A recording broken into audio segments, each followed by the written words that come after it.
बिस्मिल्लाहिर्रहमानिर्रहीम जी। रियासत जम्मू कश्मीर का एक जो झंडा है जिसे कश्मीरी झंडा कहते हैं, उसके साथ यहाँ रावलाकोट में जो है वो बेहुरमती की गई। उस झंडे को जो है वो किस तरह से यहाँ जो लगा हुआ था फ्लैग, उसको किस तरह से यहाँ से उस बोर्ड से हटाया गया। हटाने के बाद जो एक खातून है रावलाकोट की, वो आइए इनसे बात करते हैं कि ये क्यों यहाँ परेशान, असल में वकुआ हुआ क्या है, किस तरह से आज़ाद कश्मीर के झंडे की बेहुरमती की गई है जो आपने कही है, ये थोड़ा सा बताएंगे हमें। जी, मैं चेयरपर्सन कश्मीर वुमेन राइट्स है ऑर्गेनाइजेशन। यहाँ आता है कचहरी में, एनजीओ का ऑफिस है और यहाँ पे बाहर बोर्ड लगा हुआ था central secretariat Kashmir women rights organisation का। इस ऑर्गेनाइजेशन की मैं बानी चेयरपर्सन सदर हूँ। ठीक है। ये सरिया जो आप देख रहे हैं, ये मैंने वेल्डर को बुला के तो ये इसके साथ है, वो बोर्ड के साथ लगाया हुआ था और इसके आगे लंबी लकड़ी लगा के तो उसके साथ कश्मीर का बड़ा झंडा लहराया हुआ था। ठीक है। जब ये धरने वालों को यहाँ से उठाया गया, ये कैंप उखड़ा गया, तो उसी सुबह जब मैं ऑफिस आई तो आके देखती हूँ कि ये सरिया काटा हुआ है, झंडा फाड़ा गया है, उसकी बेहुरमती की गई है और नीचे फेंका गया है। तो इसलिए ये किसी एक सियासी पार्टी का या एनजीओ का झंडा नहीं था, बल्कि ये रियासत का झंडा था। ये रियासत की हमारी इसकी वायलेशन, स्टेट वायलेशन हुई है।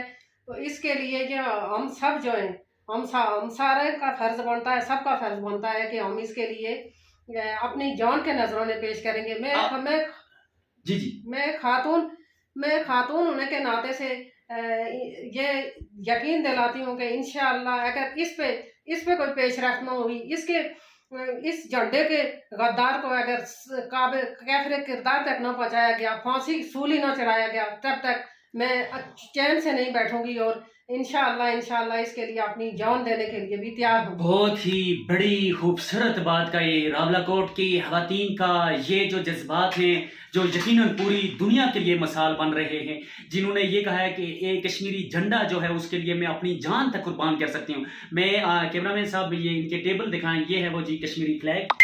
जिस कश्मीरी फ्लैग के लिए इन्होंने कहा कि मैं अपनी जान देने के लिए तैयार हूँ। मैं आपसे पूछ लेना चाहता हूँ, बता सकती हैं कि आपको क्या लग रहा है कि वो झंडा जो जिस झंडे की आप बात कर रही हैं, कश्मीरी झंडा, उसकी बेहुरमती करने वाला कौन शख्स हो सकता है? कुछ पता है आपको इस बात का?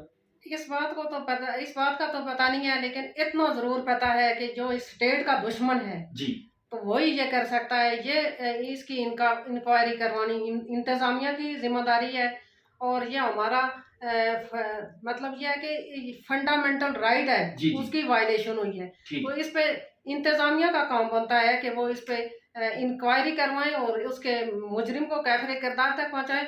मैं ये नहीं कह सकती, ये नॉमिनेट नहीं कर सकती कि कौन है, नॉमिनेट नहीं कर सकती, लेकिन ये जरूर कह सकती हूँ कि वो कश्मीर दुश्मन है, स्टेट दुश्मन है। इनका कहने का मकसद भी यही है कि जो कश्मीरी झंडा है, उस झंडे की जब बेहुरमती की गई तो उसके बाद ये जो है वो पहली बार मैं इनको देख रहा हूँ कि ये बहुत गुस्से में हैं और आज यकीनन ये इस गुस्से की हालत में इस हद तक कि इन्होंने एक झंडे के बजाय 3 झंडे अपने मेज़ पे रखे हैं। आज़ाद कश्मीर की जो खवातीन हैं उनके लिए एक वाज़ेह मिसाल है, आज़ाद कश्मीर के लोगों के लिए वह मिसाल बन चुके हैं कि जिन्होंने कश्मीर का झंडे की बेहुरमती जिसने की है उनके खिलाफ जिस तरह पे एहतजाज हो गए हैं। लेकिन इस पे जो आर्टिकल 6 जो है, कोई जो भी शख्स जो है वो कश्मीर के झंडे की या पाकिस्तानी झंडे की बेहुरमती करेगा तो उस पर आर्टिकल 6 यानी गद्दारी का मुकदमा जो है लगता है। पूरे कश्मीरी होने का सबूत देते हुए दुनिया भर में कश्मीर के झंडे लगे। बहुत शुक्रिया।